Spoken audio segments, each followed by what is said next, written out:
Les États du monde se diffèrent les uns des autres par des signes distinctifs qui les sont propres. Il s'agit des emblèmes et symboles qui sont le drapeau, l'hymne, la devise, le sceau et les armoiries de la République. Malheureusement, ces emblèmes et symboles sont utilisés de manière anarchique au Tchad. Qui a le droit de les utiliser? Qui n'en a pas? Le rapport de ce projet de loi vise à recadrer l'usage abusif de ces symboles. Après sa présentation, place au débat de fond et forme. Certains conseillers ont proposé une large sensibilisation de la population pour une utilisation rationnelle des symboles. D'autres évoquent la mise en place d'une commission qui aura pour mission de revoir la fabrication de tous ces emblèmes et symboles et les confier à un seul imprimeur. Les avis ont divergé. Il faut effectivement encadrer juridiquement les symboles de la République, tels que le drapeau de la République, le sceau de la République, l'hymne national et d'autres emblèmes comme les armoiries qui aujourd'hui n'ont pas les textes juridiques.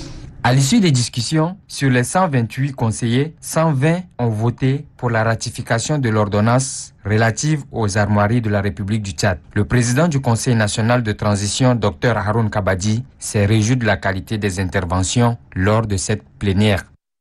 La formation qui s'ouvre aujourd'hui est une plus-value pour les agents de la questure car elle leur permettra des soutiens en informatique. Le directeur général des services de la questure se dit satisfait de prendre part à cet atelier qui vient renforcer les capacités des agents comptables afin de travailler dans des conditions favorables.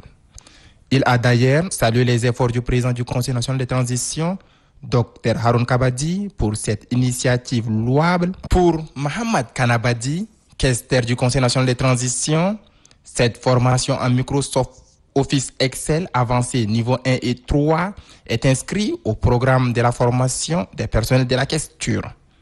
Car d'après ses propos, c'est un choix judicieux et motivé du fait de l'importance et de l'usage permanent de cet outil dans la comptabilité en général et le traitement mensuel des salaires en particulier. Cet atelier, qui durera 6 jours, permettra au personnel de cette direction de combler les lacunes dans le paramétrage des données et le traitement des salaires. Par le passé, la non-maîtrise d'Excel a été souvent source de nombreuses pertes en aires de travail. C'est dans cette optique que la formation a été initiée.